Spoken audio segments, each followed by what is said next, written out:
Eh bien bonjour à toutes et à tous, ici The Marvelman. Aujourd'hui on va donc enfin se retrouver pour cette petite review, analyse et explication de Spider-Man No Way Home. Enfin. Alors cette fois-ci un petit peu différent d'habitude. Je vais pas vous donner d'avis sans spoil.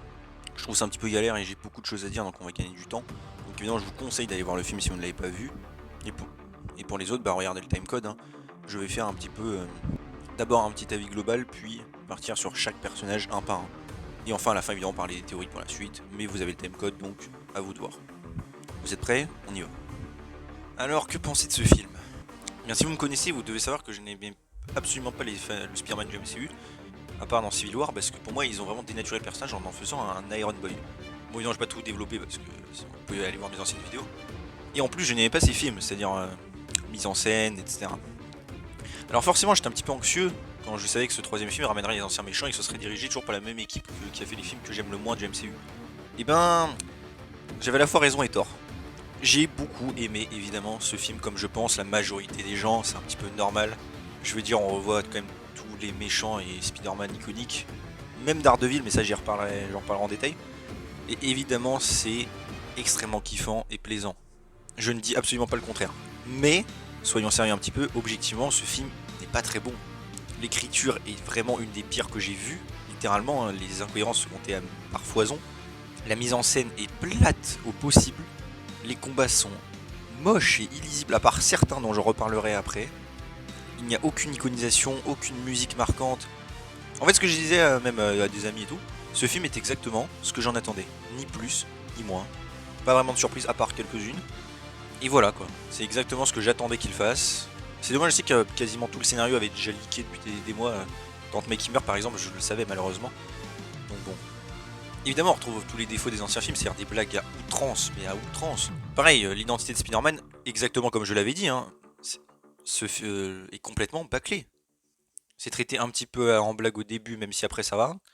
Évidemment, le Spider-Man du MCU ne se fait attaquer par aucun criminel. C'est un peu pour ça que son identité révélée, c'est un danger. C'est que les criminels pourraient éventuellement venir l'attaquer, lui et ses proches. Bah non, c'est juste qu'il peut pas aller à l'université. Mais bon, voilà, c'est malheureusement dommage pour Tom Holland. Il s'est encore fait voler la vedette pour corriger les films d'avant, c'est ça le problème. Mais pour la première fois, j'ai aimé Tom Holland dans ce film. Et encore une fois, j'y reviendrai en détail sur lui plus tard. Et ça m'a fait extrêmement plaisir. Pareil, revoir les anciens Spider-Man était évidemment kiffant, même si au final, ils les utilisent juste pour recréer des mèmes. Je ne trouvais pas. Enfin, voilà, la scène où il se pointe du doigt, la scène des lance-toiles, oui, oui, non, mais tout ça, on l'a déjà fait. Nous, on sait déjà ce que c'est. Les méchants aussi, je trouve, sont très très mal dosés. Encore une fois, je reviendrai au cas par cas, hein, vous inquiétez pas. Mais alors, le lézard et l'homme sable, enfin, l'homme sable, pardon, surtout, est incohérent au possible. Mais pareil, j'y reviendrai. Dire dommage, alors vraiment, au final, ils ont pas eu les acteurs, c'est pas possible parce que là, les scènes où ils sont humains, c'est juste des scènes réutilisées, ce qui va d'ailleurs créer des incohérences. Et voilà, à mon avis, ils ont juste eu les acteurs pour faire les voix, malheureusement. Peut-être c'était pour moins les payer aussi, je sais pas. Oui, d'ailleurs, j'y pense au passage. Plus jamais personne n'a le droit de venir me dire que Spider-Man 3 est un film mauvais parce qu'il y a trop de personnages. Vous n'avez pas le droit de me dire ça. Dans Spider-Man 3, chaque personnage est quand même très bien écrit. L'homme sable est un méchant magistral dans Spider-Man 3. Harry Osborn, bon évidemment, mais lui il est développé depuis plusieurs films. Et même Venom est exactement ce qu'il est censé être, un double maléfique de Spider-Man. Et vu No Way Home et comment il traite très mal ses méchants en développement et en temps d'écran, vous n'avez plus jamais le droit de vous plaindre de Spider-Man 3. Vraiment. Pas pour cette raison en tout cas. Et pareil, dommage que la chasse aux criminels au début là avec la toile magique ait duré vraiment une seconde quoi. Il aurait pu tous le faire un combat, les capturer un par un et tout. Ça aurait pu être bien stylé, non. Ça a été très rushé, c'est dommage. Et vraiment, le film d'action, soi-disant, enfin le film Spider-Man avec le plus d'action, non, vraiment, il n'y a pas beaucoup de scènes de combat dans ce film. La scène de l'appartement, là par contre, elle était très bien. Autre truc que je vais reprocher au film d'ailleurs, les combats. Comme j'ai dit, les combats sont illisibles et tout, c'est ok. Mais alors, excepté les combats au corps à corps entre Tom Holland et le bouffon vert, mais et encore, c'est extrêmement censuré, il y a zéro goût de sang, mais la censure en est un point affligeant. Tante May, j'ai mis du temps à comprendre elle allait mourir. Enfin, je savais qu'elle allait mourir parce que ça avait leaké. Mais elle se relève et tout, et moi je voyais zéro goutte de sang, j'ai pas compris pourquoi après elle s'effondrait. Enfin, c'est très bizarre quoi, c'est censuré. Mais alors là, le Peggy 13, ils l'ont mis, hein, genre, ils l'ont cloisonné. Hein. Tobey Maguire qui se fait planter à la fin, d'ailleurs, j'en reparlerai. Mais genre, oui, ça m'a choqué de ouf, mais on voit rien, il y a zéro goutte, on sait même pas où il s'est fait planter. On voit même pas sa blessure, où est-ce qu'il s'est fait planter. Et voilà. Donc maintenant, on va passer un petit peu cas par cas, vous inquiétez pas, hein, on va faire vite pour chaque personnage. Et encore une fois, comme j'ai dit, après on va parler de théories et de trucs qui sont passés dans le film avec des conséquences. Et encore une fois, hein, globalement, j'ai beaucoup aimé le film. Juste, il ne faut vraiment pas s'aveugler sur les défauts du film, car il en a, et il en a même beaucoup plus que la plupart des films Spider-Man, même si je pense que c'est le meilleur des trois de Tom Holland. Il n'est en rien meilleur que la trilogie de la Spider-Man de Sam Raimi, ni même de la duologie d'Amazing Spider-Man, et ne parlons même pas d'Into the Spider-Verse. Ce que j'ai dit, nous on a adoré le film par la nostalgie, c'est tout. Objectivement, encore une fois, le film a d'énormes problèmes. Et quelqu'un qui n'est pas fan de Spider-Man comme nous et vous, j'imagine, qui regardez la vidéo, vous devez comprendre que le film est vraiment pas ouf pour lui. Mais bon, passons donc à l'analyse vraiment en détail. Alors on va commencer pour moi avec Matt Murdock, donc on y est. Alors déjà, bon, évidemment, quel plaisir de revoir évidemment Charlie Cox, Matt Murdock, qui joue Daredevil, évidemment le même que dans la série, car celui de la série fait partie du MCU, je suis obligé de me répéter à chaque vidéo, je suis désolé. Et donc c'est le troisième personnage de série MCU Marvel TV à apparaître dans une production Marvel Studios, après Edwin Jarvis et Wilson Fisk dans Hawkeye, mais ça on y reviendra dans la partie sur Hawkeye dans une autre vidéo. Et donc enfin voilà, un crossover, j'attendais ça depuis 2015 quand même, car Kevin Feige nous avait promis qu'il y aurait des crossovers entre les séries MCU et les films, et enfin on les a. Alors oui, par contre sa scène ne sert pas à grand chose en vrai, et j'avais entendu dire qu'ils avaient coupé toutes ces scènes au tribunal, et qu'il y avait beaucoup de scènes au tribunal où il innocentait Peter, et qu'ils l'ont changé. Par exemple la scène où il attrape la brique, à la base c'était dans la foule qui lui jetait une brique et il l'attrapait en sortant du tribunal. Et là bah non, ils ont complètement reshoot la scène, ça se sent, et je trouve ça assez dommage. J'aimerais bien voir les scènes coupées éventuellement en DVD Blu-ray, imagine. Alors oui, vraiment la scène ne sert à rien et ça fait vraiment caméo forcé, mais quel plaisir, quel plaisir. Charlie Cox mérité, vraiment je trouve c'est un des meilleurs, avec évidemment Quake de Agent of Shield qui pourrait apparaître bientôt. Et vraiment, il est parfait, il est exactement comme dans la série, donc pour les gens qui disent c'était pas canon, bah dommage parce qu'il est exactement pareil. Il fait même une petite ref indirecte au Punisher en parlant évidemment de la pression médiatique et du jury du public, quoi, l'opinion des gens. Donc franchement c'était assez cool à voir, et évidemment, j'en reparlerai en partie théorie après, où est-ce qu'on va le revoir, et surtout avec Spider-Man. Maintenant on va passer un petit peu au méchant, alors du plus random au moins random. Alors déjà on va parler un petit peu du lézard. Alors le lézard je l'ai trouvé mais osef total dans ce film. Au début j'avais cru croire à une incohérence, mais en fait non. Donc c'est le lézard pendant Amazing Spider-Man, donc vers la fin j'imagine du film, vu quand il découvre que c'est Peter. Et voilà quoi, le lézard on sait pas ce qu'il fait, il traîne, il se balade, il arrive, on sait pas trop ce qu'il veut le lézard. A priori il veut rester en lézard et transformer tout le monde, bon ok, mais c'est à peine dit quoi. Et sérieux, la scène où Strange a capturé, mais sérieux, on aurait pu faire une scène où Spider-Man va le chercher dans les égouts comme dans les comics, un peu comme dans Amazing aussi. Ça aurait pu être grave stylé, un petit peu en style horrifique. Non, non, non, non, random, il est déjà là. Ok. Vraiment, le lézard très mal exploité, et dommage qu'ils aient pas pu ramener l'acteur pour plus de scènes. D'ailleurs, le lézard, j'ai bien aimé qu'il ait une petite scène évidemment avec le Spider-Man d'Andrew Garfield et avec Tobey Maguire, c'était assez cool. Un petit combat. Ensuite, on passe à l'homme sable. Alors pour moi, c'est vraiment le personnage qui m'a extrêmement déçu du film. Car déjà les effets spéciaux sont immondes avec l'homme sable, mais vraiment c'est pas possible de faire pire qu'en 2007, je comprends pas comment ils font. On dirait plus qu'il est en terre d'ailleurs, c'est très bizarre. Et surtout, la grosse incohérence du film est que vous n'avez pas pour me répondre pourquoi il redevient pas humain. À part qu'ils avaient pas l'acteur, mais pourquoi? C'est pas justifié. Pourquoi ce mec reste en sable H24? Ça ne sert à rien. Vous allez me dire peut-être qu'il a perdu le contrôle de ses pouvoirs en changeant de dimension, oui, mais enfin c'est très bizarre, tiré par les cheveux. Et surtout pourquoi lui on essaie de le guérir? Ses pouvoirs ne sont pas vraiment une malédiction. En plus, là, c'est l'homme sable fin Spider-Man 3, donc il a eu sa rédemption vu qu'il aide Peter. Du moins au début. Donc il a aucune raison d'être soigné et renvoyé chez lui. Il peut même être utile au Spider-Man de Tobey Maguire. Il pourrait même faire équipe. Vraiment, il y a zéro raison qu'il soit là et qu'il soit renvoyé chez lui. Et réutiliser la scène de Spider-Man 3 là dans les égouts là, à la fin quand il se retransforme en humain, c'est ridicule parce qu'il a l'air étonné de retransformer en humain alors que c'est normal, c'est son pouvoir en fait. Après peut-être qu'entre temps, après Spider-Man 3, il voulait redevenir humain éventuellement et être soigné, c'est possible. Mais là, c'est pas dit dans le film. Et vraiment, ce personnage n'a aucun sens. Il veut être énervé, il est énervé tout le temps, il est bipolaire, il change de camp, tu sais pas pourquoi. Au début, ok, il est un petit peu étonné, il a peur parce qu'il connaît pas le Spider-Man de ses dimensions, ok. Après, dans l'appartement, il l'aide pas, alors qu'il est en train de se faire éclater par le bouffon vert. Il y a aucun sens pour qu'il l'aide pas, il fuit. Ok. Puis il vient pour activer le bouton là et renvoyer chez eux. C'est exactement ce que veulent les Spider-Man, donc pourquoi il est contre eux? Ça n'a aucun sens. Un des persos les plus mal écrits que j'ai vu. Même si évidemment j'ai bien aimé ces petites retrouvailles avec Tobey Maguire, évidemment. Ça c'est moi, encore une fois c'est le fanboy, moi j'assume que j'ai été aveuglé par nostalgie dans ce film. Ensuite à propos d'Electro, alors lui pour le coup je l'ai plutôt bien aimé. Il était assez cool. Son nouveau design, bah c'est un petit peu osef. Le coup qui change de couleur à cause de l'électricité différente, oui non, ça n'a aucun sens mais ok. J'ai bien aimé du coup qu'il y avait le réacteur arc pour une... Là pour le coup ça faisait pas trop lien à Iron Man pour une fois je trouve. C'est juste une nouvelle source d'énergie, il l'utilise, voilà, ok. Là c'était bien pour le coup. Et pour le coup, Electro, en y repensant, c'est vrai que lui, il est plus tiraillé que les autres. Il veut se faire enlever son électricité pour avoir une seconde chance si on veut, mais en même temps, il veut être quelqu'un et être un dieu. Et même s'il est un peu trop bipolaire aussi, pour le coup, je trouve que c'était un petit peu mieux décrit quand il va se faire retirer l'électricité, que Norman Osborn parle et qu'il hésite, on sent vraiment qu'il voilà, il est mitigé quoi. Et j'ai bien aimé qu'à la fin il fasse entre guillemets la paix avec Andrew Garfield et qu'il reparle bien du fait que son personnage était un loser et c'est bien le même personnage. Et là il m'a un petit peu touché Electro. Plus évidemment la petite ref à Miles Morales, voilà. Par contre dommage qu'il ait pas de grosse scène de fight Electro parce que la scène qui dure 2 secondes dans le champ, enfin dans la forêt c'était pas ouf. Ses combats à la fin évidemment étaient pas ouf, mais vraiment le combat de fin est vraiment pas ouf. C'est quand même un comble quand on a les 3 Spider-Man quoi. Mais pareil, on ressent pas la puissance à part pour les bruits, mais les effets spéciaux, il fait juste des éclairs comme avant quoi. Il fait pas très fort quoi. Dans Amazing 2 il paraissait extrêmement plus fort, hein. Excusez-moi. Mais j'ai bien aimé, vraiment j'ai bien aimé de revoir Electro. Pour le coup lui j'ai beaucoup aimé ses petits se retrouver avec Andrew Garfield. J'aurais bien aimé le voir plus se battre avec Tobey Maguire aussi un petit peu, mais bon c'est pas grave. Mais Electro voilà, je valide. Et du coup il aura une seconde chance en revenant dans son monde. Mais ça j'en reparlerai beaucoup à la fin.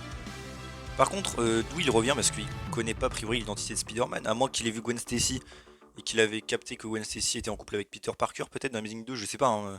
Mais il me semble pas qu'il connaissait vraiment son identité. Donc bon, mais comme j'ai dit, hein, peut-être qu'il a vu Gwen Stacy, peut-être qu'il savait, voilà. Semi-incohérence. Ensuite pour Octopus, alors évidemment quel plaisir, c'est un de mes méchants préférés dans les trilogie Spider-Man. Pour moi Octopus et le Bouffon Vert, voilà, c'est toujours au-dessus. Hein. Et quel plaisir de retrouver Alfred Molina en Octopus. J'ai vu pas mal de gens un petit peu déçus de lui, moi personnellement je l'ai beaucoup aimé dans ce film. Peut-être qu'il surjoue un petit peu en méchant, mais après c'est plutôt la mise en scène du MCU qui le ridiculise, mais ça c'est un peu comme tous les méchants malheureusement. Mais j'ai bien aimé, j'ai beaucoup aimé aussi qu'il y ait une petite scène avec Tobey Maguire à la fin, même si j'aurais bien aimé voir un combat entre les deux, ils auraient dû rester méchants plus longtemps je pense. Et voilà, revoir Octopus après tout ce temps et tout, et avoir sa destinée changée, ça fait plaisir. Et j'ai beaucoup aimé le fight donc avec Octopus sur le pont, et enfin même si mise en scène et tout est dégueulasse, hein, mais le combat était sympa. Et le fait que Tom Holland arrive à le battre grâce à la technologie Stark, encore une fois, bon, voilà, mais pour le coup c'était plutôt bien joué dans le film. Et j'ai bien aimé encore une fois pareil la petite rêve quand il a sa puce et qu'il n'entend plus les voix des tentacules et qu'il redevient comme avant. Voilà. Tout ça m'a fait extrêmement plaisir et j'ai beaucoup aimé Octopus. J'ai eu un petit peu peur quand il se prend l'éclair d'électro là, j'ai cru qu'il allait mourir pendant 2 secondes, j'ai eu un petit peu peur d'ailleurs.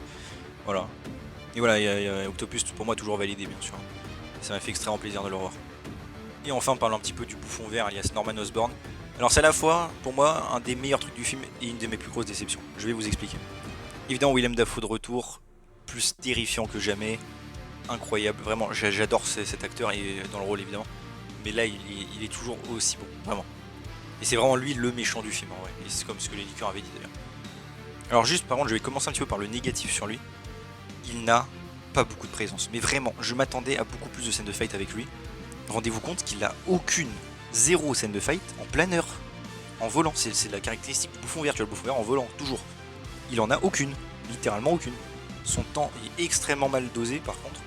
Son nouveau costume, pareil, quand nous au lit, on nous teasait et tout. Rien, inutile, mais pire qu'inutile. Il arrive à la fin du film, genre quand la bataille est finie. Voilà, c'est pour ça, en fait, j'en reparlerai après, mais en fait, les méchants auraient dû être vraiment tous en équipe. Et là, non.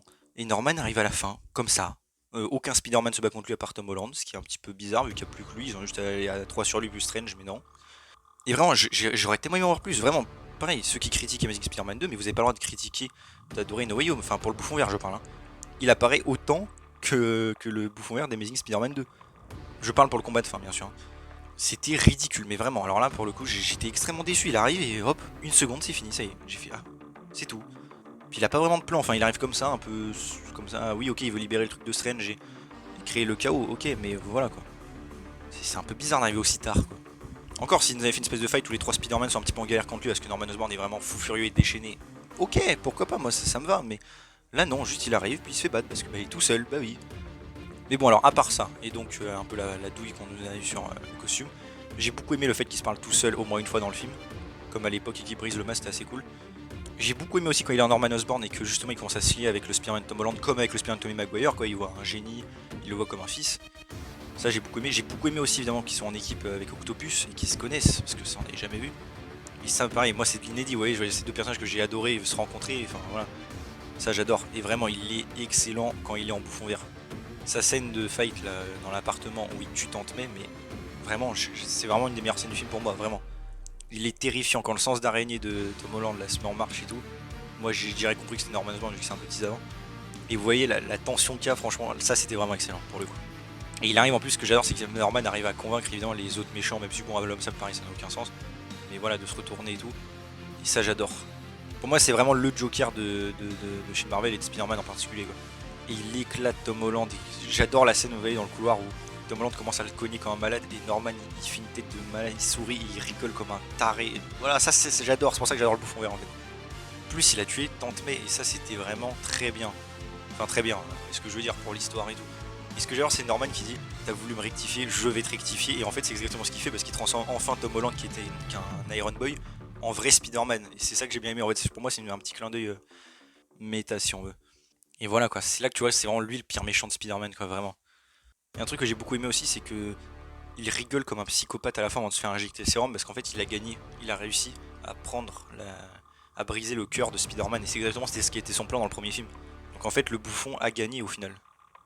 Et voilà, mis à part que j'aurais voulu en voir énormément plus sur ce personnage parce que je l'adore, il est incroyable. Alors ensuite parlons un petit peu des Spider-Man, alors là j'ai commencé vite fait avec Andrew Garfield. Alors pour le coup Andrew Garfield je ne l'ai pas beaucoup aimé dans ce film. J'aimais beaucoup Andrew Garfield justement dans ses films solo, mais alors là je ne sais pas ce qui lui arrive. Il surjoue un max, il est caricatural à mort. En fait tous les petits points qu'il avait dans le truc qui le fait un peu se distinguer des autres, je le trouve poussé au maximum dans ce film, il est à mort. Et je trouve même, j'ai envie de dire presque efféminé, enfin c'est très bizarre. Il est émotif, il fait que pleurer, il est bizarre, enfin... Oui, vous allez me dire la mort de Gwen et tout, mais là je parle pas de la mort de Gwen forcément, et ou de quand il sauve Michel. Même si ça, alors ça c'était prévisible à foison, je veux dire les gens ils étaient choqués, oui non, enfin vous savez tous qu'il allait la sauver, enfin c'était logique. Donc voilà, ça c'était très sympa. Même si c'est très mal mis en scène aussi. Mais vraiment, Andrew Garfield j'ai trouvé très bizarre dans ce film. À part quelques scènes hein, bien sûr, hein. Je dis pas qu'il a acheté avant tout. Et les scènes de combat sont sympas avec lui évidemment. Mais quand il est tout seul avec les Spider-Man, mais il est très bizarre, il dit qu'il les aime et tout, enfin c'est très bizarre. Puis je rappelle, niveau timeline, Amazing Spider-Man 2 se passe en 2014, là le film est en 2024. Ça veut dire qu'il y a eu 10 ans entre les deux films, et il a pas évolué dans sa vie quoi. Il a rien. Pas de Mary Jane alors qu'elle était coupée d'air dans Amazing Spider-Man 2. Il a pas bougé en fait. C'est extrêmement dommage. D'ailleurs ça je vais en parler un petit peu à la fin de pourquoi à mon avis ils ont pas trop parlé des vies des Spider-Man et aussi de Tobey Maguire, mais j'y reviendrai tout à l'heure. Et voilà, Andrew Garfield, bon, pareil, ça m'a fait quand même plaisir de le revoir parce que voilà, en plus il s'était fait annuler sa saga et vraiment, j'aurais préféré 1000 fois qu'il continue la saga de Andrew Garfield plutôt que de nous faire un reboot dans le MCU. Vraiment, je ne suis absolument pas un hater de Andrew Garfield, non mais faut être clair, je l'adorais son personnage. Mais dans ce film, il y a vraiment un truc que je trouve qui ne va pas, vraiment. Et lui, même s'il fait des efforts, il est content de trouver le rôle et ça se sent direct. Mais je sais pas, je trouve qu'ils l'ont très, très mal fait. Et enfin, on passe à Tobey Maguire, alors lui, bon, évidemment. Je pense que vous avez déjà compris, pour moi c'est Spider-Man quoi. Et vraiment, enfin, ces films sont au-dessus des autres Spider-Man, enfin, c'est une évidence. Surtout Spider-Man 2 bien sûr. Évidemment j'ai adoré Tobey Maguire le revoir, même si bon, c'est court et absolument pas iconique. Ça faisait quand même plaisir, c'est pour ça que je dis, ce film je l'ai adoré, même si vous m'entendez beaucoup dire beaucoup de trucs négatifs, je l'ai vraiment adoré ce film, faut pas croire. Et voilà, quel plaisir et quelle classe, il arrive comme ça en civil et direct, tout le monde dans la salle a hurlé et c'est tu direct parce que voilà, c'est Spider-Man quoi, on le voit direct. C'est Peter Parker, tu le vois, tu le respectes direct. Voilà quoi. Alors le seul truc par contre qui m'a un petit peu, pas énervé avec lui, mais ce que le film a fait de lui, c'est qu'on n'a aucun rematch avec un de ses anciens ennemis, à part l'homme sable, oui, mais vite fait. Il ne se bat aucune fois contre Octopus ou contre le bouffon vert. Et ça m'a saoulé. C'est vraiment Tobey Maguire est le seul qui n'a pas ça. Et ça m'a énervé. Pareil, autre truc qui m'a énervé, mais bon, ça, encore une fois, j'y reviendrai tout à l'heure parce que c'est pas pour rien que je le dis. On ne sait quasiment rien de ce qui s'est passé pour lui. Et quand il parle des Avengers avec Tom Holland, j'ai cru qu'il allait dire que lui aussi connaissait les Avengers et qu'il y en avait dans son monde. Pourquoi pas même les X-Men de l'époque avec Wolverine. Voilà quoi, l'univers Marvel de l'époque. Et bah non, non, y a rien. Donc ça, je trouvais ça un petit peu dommage. Quand on dirait vraiment qu'ils ont stagné en fait les Spider-Man, mais pareil, j'y reviendrai après. Pareil, j'ai beaucoup aimé la scène aussi où il parle avec Octopus et que pareil, il lui dit qu'est-ce que tu deviens, il lui dit bah j'essaie de m'améliorer. C'est exactement, vous savez ce qu'il lui disait dans Spider-Man 2. Au début, il disait qu'il était brillant mais paresseux et qu'il disait j'essaie de m'améliorer. Voilà, ça m'a fait extrêmement plaisir bien sûr. Et pareil, il y a un truc qui m'a saoulé, c'est qu'il a, oui ok, Toby a réussi à créer l'antidote pour Norman, mais il a aucune scène avec Norman Osborn. Enfin, à part un regard, c'est tout. Et ça m'a saoulé. Pareil, la scène où il empêche Tom Holland de finir le bouffon vert, mais c'est excellent, Toby, mais voilà, quelle classe quoi. Et surtout, j'adore, c'est qu'il a sauvé le bouffon vert de se faire empaler par son planeur. Vous voyez ce que je veux dire, évidemment, vous avez capté la référence direct, mais voilà. Et ça fait plaisir quoi. Et après, quand il se fait empaler, mais qu'est-ce que j'ai eu peur. Vraiment, alors là, pour le coup, ça c'est un des seuls trucs du film qui m'a vraiment surpris. Alors là, j'étais en mode, mais oula. Et pareil, un autre truc, ça c'est un truc qui m'a déçu, mais c'est censuré à mort quand on sait pas où il s'est fait planter, enfin c'est très bizarre. Et voilà, mais j'ai adoré aussi le fait que quand il voit que Norman s'est fait injecter le truc et qu'il parle, il redevient normal, on voit Tobey Maguire qui sourit et qui le regarde. Et en fait, on se dit, mais voilà, en fait, il est content parce qu'il a réussi à sauver le bouffon vert après toutes ces années. Et c'est ça que j'ai beaucoup aimé. Et pareil, ça manque aussi d'un truc du style, quand il voit Norman, il voit son Peter à lui par terre, il aurait pu lui dire mais alors que devient Harry, tu vois, un truc comme ça. Et là, Toby lui dit rien, il comprend, il peut lui dire oui mais vu que maintenant t'es guéri, bah, quand tu reviens dans ta dimension, tout va changer et Harry va être vivant. Enfin voilà, je sais pas, non, ils font pas ça. Même ça, c'est basique, ils le font pas. Non, c'est mieux de faire des mèmes avec son dos qui craque là. Enfin bref. En tout cas, beaucoup aimé évidemment Tobey Maguire, c'est le mec que j'attendais de revoir depuis 14 ans et quelques. Voilà, je suis extrêmement satisfait de l'avoir revu et c'est ce qui m'a fait le plus plaisir. Enfin, on va parler un petit peu de Tom Holland qui, justement, comme j'ai dit, m'a beaucoup surpris dans ce film et en bien. Et pour que je le dise vraiment, c'est un vrai compliment. Commençons un petit peu par son entourage. Alors, déjà, j'ai bien aimé Flash Thompson là, un petit peu, qui fait le fanboy avec Spider-Man, bon ça c'était sympathique. On revoit un petit peu des persos des premiers films, mais pas trop non plus, et tant mieux, parce que vraiment faut que ça se focus sur Spider-Man. Et en Flash fait une petite ref à Flashpoint, c'était marrant, le comics. Ensuite, MJ, sympathique dans ce film, pour le coup. Il y a une petite ref d'ailleurs au fait que un de son nom de famille c'est Watson, comme Mary Jane Watson.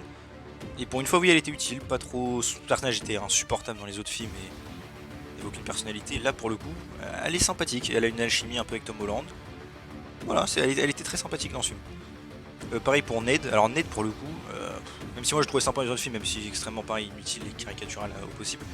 Mais alors là, ils ont rien trouvé à et c'est avec lui que t'as la facilité scénaristique du siècle. Ils en ont fait un sorcier. Objectivement, c'est une catastrophe scénaristique. Non mais vraiment, il fait revenir les Spider-Man et tout là, et avec zéro entrée évidemment épique ou quoi que ce soit. Hein. Juste une petite entrée. Même si en vrai, bon pour Toby, je trouve que ça marchait plutôt bien. Mais voilà quoi. C'est pas comme ça que t'imagines les Spider-Man arriver. Et Ned vraiment, mais la facilité scénaristique du siècle, ils ont vraiment rien. Ils ont tellement rien trouvé à lui faire qu'ils lui ont fait ça quoi. Vraiment dommage. Tante May aussi. Tante May était très sympa dans ce film pour une fois, c'était pas juste la milf en chaleur j'ai envie de dire. Voilà quoi, ça c'était sympa. Et j'ai bien aimé, voilà, c'est elle qui lui montre un peu de moralité à Spider-Man Tom Holland. J'en reviendrai évidemment sur lui en détail. Et voilà, ça m'aurait été quand même triste. Pour le coup, elle m'a un petit peu marqué. Et vraiment c'était pas gagné tellement le personnage était mal écrit de Tante May dans les autres films. Et voilà, j'ai bien aimé que vraiment elle se défile pas et elle veut sauver son neveu et voilà, quoi. Ça c'était bien, ça c'était une Tante May, voilà. Et voilà, son personnage j'ai beaucoup aimé dans ce film et voilà, ça m'a marqué. Et j'ai beaucoup aimé quand elle dit pareil, il faut que je reprenne mon souffle et tout, là j'ai compris, et voilà. Là c'était émouvant. Pareil, j'ai plutôt aimé Happy dans ce film. Bon, à part les blagues du début, mais ça c'est un peu. Voilà. J'ai beaucoup aimé évidemment sa scène à la fin au cimetière ou quand il voit que May est morte. Là franchement, Happy, voilà, il m'a fait de la peine là pour le coup. Et j'ai beaucoup aimé voilà, son dialogue avec Tom Holland et tout, enfin voilà. Ça c'était bien.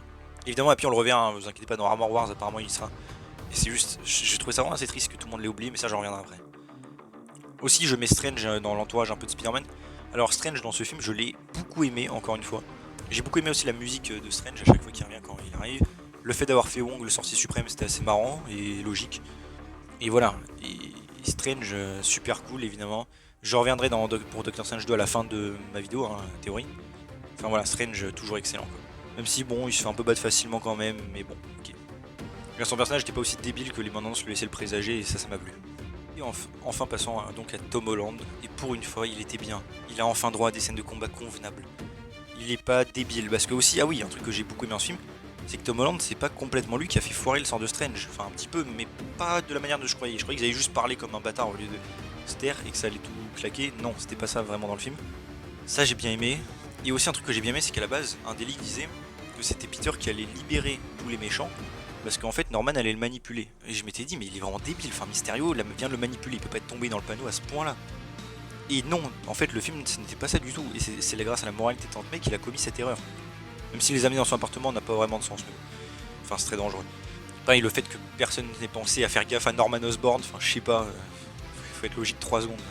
Mais bon, comme j'ai dit, au moins Tom Holland n'était pas débile dans ce film et ça m'a plu vraiment. Son personnage, vraiment été à vomir dans les autres films, mais je le dis vraiment. Et là il était bien, vraiment. J'ai beaucoup aimé aussi voilà, qu'il prenne ses responsabilités, qu'il fasse oublier tout le monde. Ça c'était très triste, ça m'a rappelé un peu Wolverine aussi qui perd la mémoire et qui perd tous ses proches. Voilà, j'ai beaucoup aimé la fin, pareil, où il va voir ses amis et qui voit qu'ils sont bien sans lui et du coup il laisse quoi. Ça j'ai vraiment aimé. Par contre par rapport au sort de Strange, un truc que j'ai pas bien compris, c'est du coup ça efface que les gens savent que c'est Spider-Man, mais on dirait que ça a carrément effacé Peter de l'existence parce que Happy ne le connaît pas, ses amis non plus alors qu'il était en classe avec eux quand même, hein. Je veux dire, même s'ils savent plus que c'est Spider-Man, ils le connaissent normalement. Donc c'est très bizarre tout ça. En fait j'ai l'impression qu'ils connaissent juste Spider-Man mais que Peter Parker a disparu en fait. C'est très bizarre, mais bon, pourquoi pas. Même Happy, là pareil, au cimetière il le reconnaît pas et tout, enfin voilà, ça c'était triste. Et c'est exactement ce que j'attendais du personnage, ils ont corrigé toutes les erreurs pourries d'Iron Boy qu'ils nous ont fait avant. Même si ça n'enlève rien au fait que son personnage était une catastrophe jusque-là et que ça n'effacera jamais ça. Hein. Objectivement, son personnage a le pire des départs possible. Mais maintenant, il est enfin Spider-Man.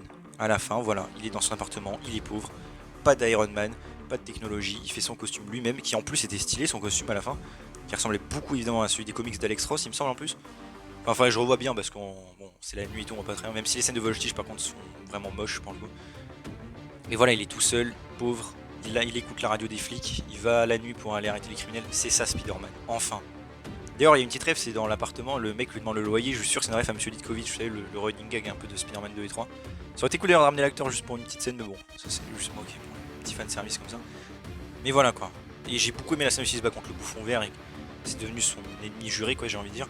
Même si du coup c'est très mal exploité dans le film, du coup, ils ont deux scènes ensemble. Mais bon, enfin je parle en tant qu'ennemi. Hein. Mais voilà, Tom Holland, vraiment là pour le coup, il m'a vraiment marqué. Très bien dans le rôle et je l'ai même dans ce film préféré Andrew Garfield. Alors pourtant, comme j'ai dit, Tom Holland était pour moi au plus bas de l'échelle possible et Andrew était à des années-lumière de lui. C'est quand même grave que je dise ça quand même. Donc vraiment voilà, j'ai extrêmement hâte et on va reparler évidemment en théorie de ce qui va devenir après. Par contre, autre truc qui m'a un petit peu, alors ça pour le coup ça m'a vraiment déçu, vraiment Oncle Ben n'existe toujours pas. C'est incroyable. Les scénaristes Kevin Feige et disent que Oncle Ben existe dans le MCU. Dans What If, même si c'est pas canon, il y a une ref à Oncle Ben. Là, les autres Spider-Man parlent d'Oncle Ben et Tom Holland ne parle jamais de Oncle Ben.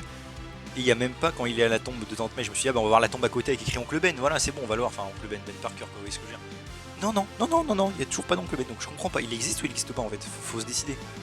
Ça valise aussi dans Far From, mais c'était une ref à Oncle Ben. Dans mon comic, ils font une ref indiscrète à Oncle Ben, en disant que Tante May a perdu quelqu'un il n'y a pas longtemps, enfin, avec tout ce qu'elle a subi ces derniers temps. Voilà, mais alors du coup, dans cette timeline, Oncle Ben a vraiment servi à rien dans la construction de Spider-Man. Et c'est Tante May qui lui a servi d'Oncle Ben. Et en vrai, pourquoi pas? Mais il aurait jamais dû être Spider-Man jusqu'à ce film-là, en fait, ça le problème. Et bon, la phrase d'un grand point, plus grande responsabilité, elle était un peu scriptée, mais ça faisait plaisir à entendre, et enfin, voilà. Mais vraiment, comme j'ai dit, j'ai beaucoup aimé Tom Holland dans ce film, hein, vraiment. Vraiment, je pensais peut-être jamais dire ça, vraiment.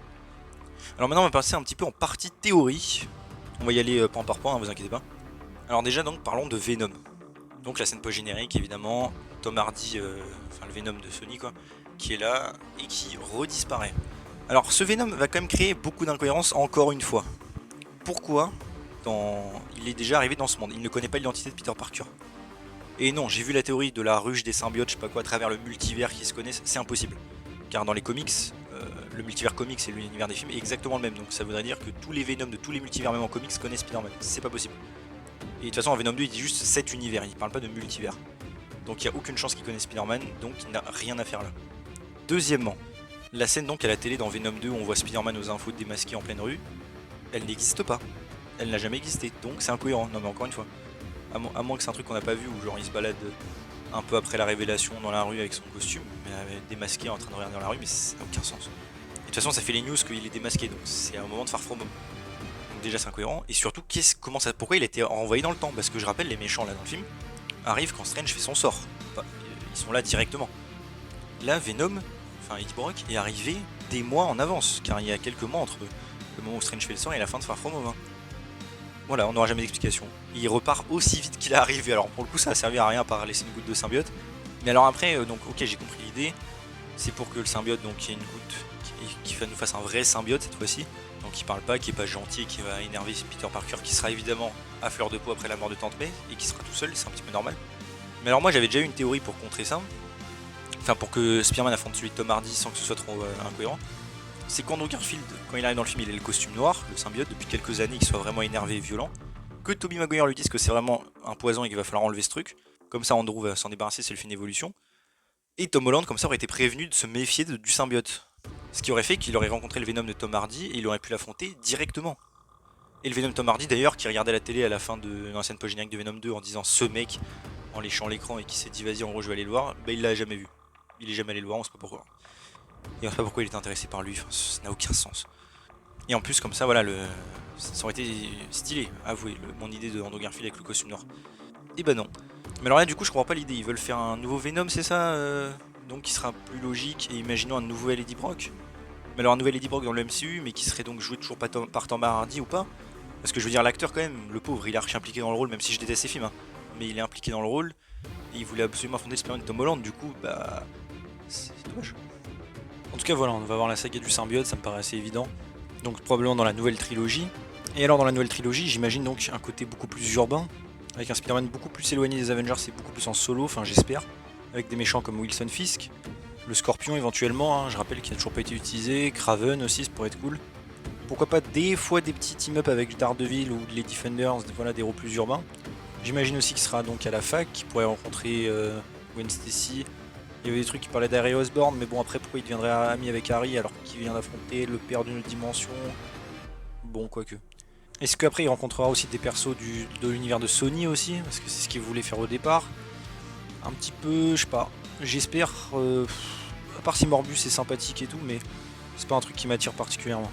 Je préfère vraiment qu'il reste sur le côté urbain du MCU avec Fisk, d'autres méchants, des petits liens avec Jessica Jones, d'autres trucs comme ça. Et pourquoi pas une introduction évidente de Miles Morales et du Prowler hein, qui existe déjà dans le MCU en plus, ça pourrait être cool. Et alors par rapport au multivers, le point où je voulais en venir, déjà par rapport à Toby et Andrew, vous avez remarqué comme j'ai dit, on ne parle rien de ce qui leur est arrivé. Et je pense que ce n'est pas anodin. Car en fait d'après des leakers, il y avait des chances qu'en fonction du succès de No Way Home, il y ait des suites à chaque saga, c'est-à-dire un Amazing Spider-Man 3 et un Spider-Man 4 pour Toby. Alors oui, de quoi pourraient parler ces films, j'en parlerai peut-être dans des vidéos dédiées un jour, hein, bien sûr, déjà si c'est confirmé. Et c'est vrai que ça pourrait faire sens de continuer ces sagas, car apparemment, d'autres crossovers multiversels seraient prévus, d'ailleurs il le dit, j'espère qu'on se reverra à la fin. Vraiment, ce film ne me paraît pas une conclusion au Spider-Man Tobey et Andrew Garfield. Des hommages oui, mais pas des conclusions. Et ce serait vraiment dommage de les avoir fait venir juste pour ça, en plus pour un film qui au final n'est pas si spectaculaire que ça. D'ailleurs, des rumeurs parlaient de plusieurs crossovers et qu'à la fin il y aurait un énorme crossover, avec aussi le Venom d'ailleurs de Tom Hardy. Et même alors là, ça c'est moi qui spécule, mais pourquoi pas une Emma Stone en Spider-Gwen, hein, ce serait kiffant. Et qu'ils affronteraient tous Knull, le roi des symbiotes.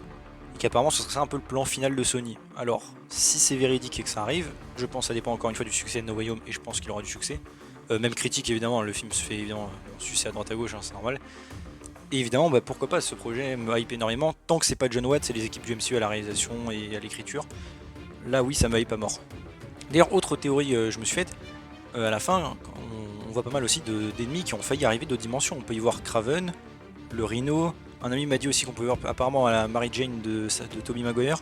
D'autres qui ont cru voir la chatte noire, un Kang le conquérant, j'ai entendu, un le scorpion. Alors bon, ça j'ai pas bien vu, il faudrait revoir évidemment à tête reposée. Hein. Tout ça est très, très intéressant et ce serait assez cool peut-être de voir tous ces méchants peut-être dans d'autres films justement multiversels. Après, il faudrait trouver une excuse aussi pour qu'ils se retrouvent. Pourquoi pas la toile là, dans le multivers, il me semble qu'il y a un truc comme ça dans les comics qui relie pas mal les Spider-Man et tout. Ça pourrait être intéressant à utiliser. Même si c'est vrai que pour l'instant j'aimerais bien voir Tom Holland un petit peu tout seul. Éventuellement plus tard, hein. D'autres crossovers oui, mais pour l'instant on repart un petit peu solo quand même. En tout cas avec des persos plus urbains ou voilà, les Spider-Man.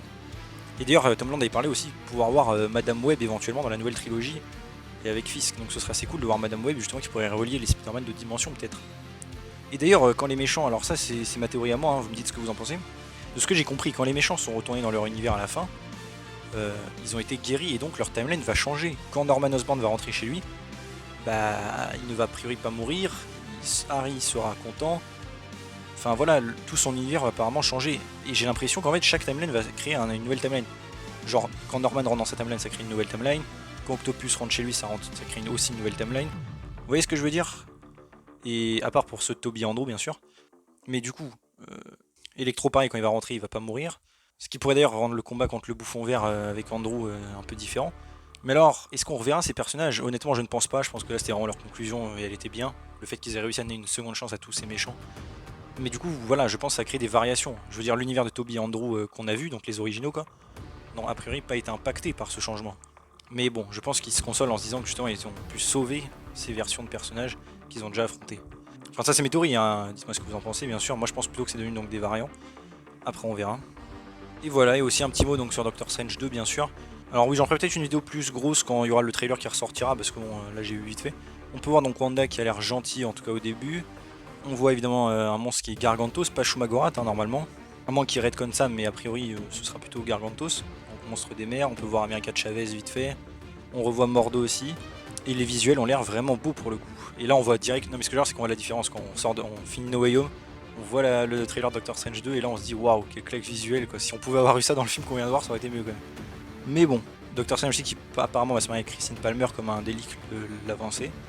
Bon après voilà, j'ai pas grand chose à dire parce que j'ai vu donc le trailer qu'une fois. Quand il ressortira, je ferai peut-être une vidéo dédiée, mais bon on verra. Et puis la vidéo est déjà assez longue comme ça. Donc voilà, je pense que j'ai à peu près vidé mon sac pour ce film. Merci de m'avoir écouté. Donc si la vidéo vous a plu, n'hésitez pas à vous abonner, liker, commenter, partager, activer la cloche. Et on se retrouve bientôt pour une nouvelle vidéo. Salut tout le monde.